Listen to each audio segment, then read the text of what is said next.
and welcome back to Module 7, where we will study international pricing.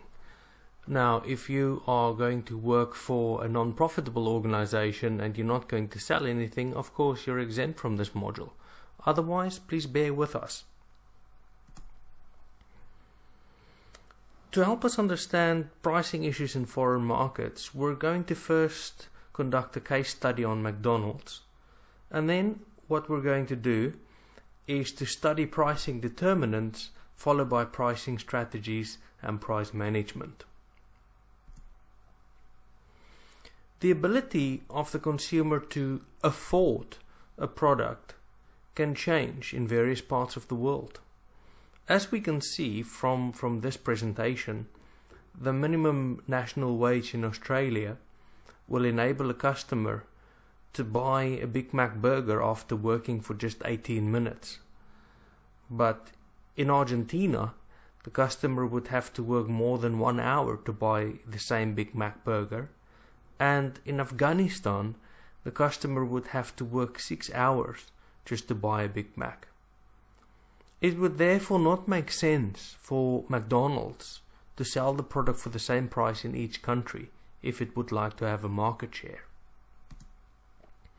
In order to survive in some of these markets, McDonald's have adapted their pricing strategy, and they've introduced what we would call local pricing. Unfortunately for McDonald's, it cannot simply lower the price according to what people can afford, but instead it has to take into consideration quite a number of factors to determine its pricing. We'll now discuss the 7 determinants of pricing. There are factors that the company must weigh up before deciding on a price. Firstly, we need to consider the ability of the market. How much can local people afford to pay? And secondly, we would consider customer demand. There might be different trends or consumer habits in the new market. And then thirdly, we would consider the company goals. Every company has got a different agenda when it enters a new country. For example, would the company like to make a quick profit? Or would the company like to establish itself and grab a big share of the market without making much short-term profit in order to be more profitable at a later point in time? The company could also have its own special goals it wishes to achieve with the product. And then fourthly, we need to consider the company costs. Perhaps the company would consider adding a 50% margin regardless of its costs, in which case we would call it the cost plus method of pricing. Or perhaps it is best to apply incremental pricing, which is when the company sells a product for a cheaper price once it has been able to cover certain cost elements. Moving on, our 5th determinant of pricing would be distribution channel. Let's look at an example. Let's use McDonald's again. It would cost McDonald's a lot more to transport its products over the vast landscapes of Australia than it would cost them to do so on a tiny island nation such as the UK. Then also we've got the issue of parallel imports, which can affect pricing. For example, if the government allows a competitor to import the same product more cheaply into the new country, and then the manufacturer will face difficulties in that country because the costs are higher. We also refer to this as grey market. Then the 6th pricing determinant is government policies. The government in some countries can impose minimum or maximum prices. For example, Carrefour, the supermarket chain in Argentina, was recently prohibited from increasing its prices.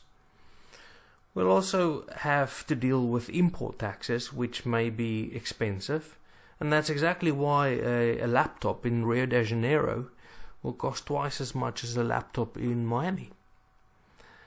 And then finally, we have to deal with competition. The local market may have little competition, or it may have very fierce competition, and all of this will have an impact on the price the company can charge. Now we are going to consider the various pricing strategies that's available for a new market. First, we have market skimming, and this would occur when a company is early in the new market with very little or no competition. During this period of time, the company can charge a very high price because it's skimming the market.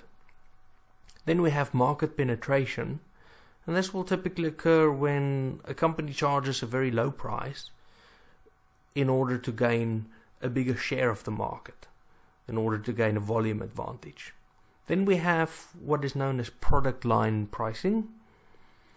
This is when the company would provide a cheap and an expensive product in the same category.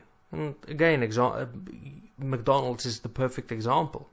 They would sell a 99-cent burger as well as a Big Mac for $5. Then we have psychological pricing, and this occurs when the company would sell products cheaply only for a limited amount of time and then more expensively at other times. Then we have value pricing, and this is when a company would sell products to each consumer based on what it's worth. For example, if you're a visitor in Egypt and you smell a bottle of perfume and you really like the smell of it, you might be charged $100. And if another visitor comes and he doesn't really like it but he wants to still buy it, he might be charged $10 for the same product. And then of course we have moral or social pricing, and this occurs when a company would play on the moral values of the customer. For example, if we look at fair trade coffee, they would claim to treat coffee farmers more ethically in order to justify a higher price for its coffee. As we've learned by now, there are many issues to consider, and of course there are opportunities to be exploited in pricing. There are some more price management guidelines that you might want to keep in mind. Pricing is in fact directly related to perceptions of quality, and this is why pricing strategy will affect the company's product image. We also say that pricing policy has a long-term effect on the impact of brand image, because people associate quality with a high price sometimes. So pricing strategy should reinforce the values and the positioning of your brand. If we say that we're an ethical brand, we can't really be selling the cheapest product. Customers may perceive the price of the product to include monetary and non-monetary costs. For example, people will pay more for a McDonald's burger if they can have a nice place to sit. And people will pay more for an Apple computer if they think that there's less of a chance that their computer might be getting a virus. In order to sustain a price leader strategy, the company must be able to have a sustainable cost advantage. Otherwise, the company cannot simply go to a new market and charge the cheapest price. Now let's finish this session with an interesting question. Have you ever heard of browser-based pricing?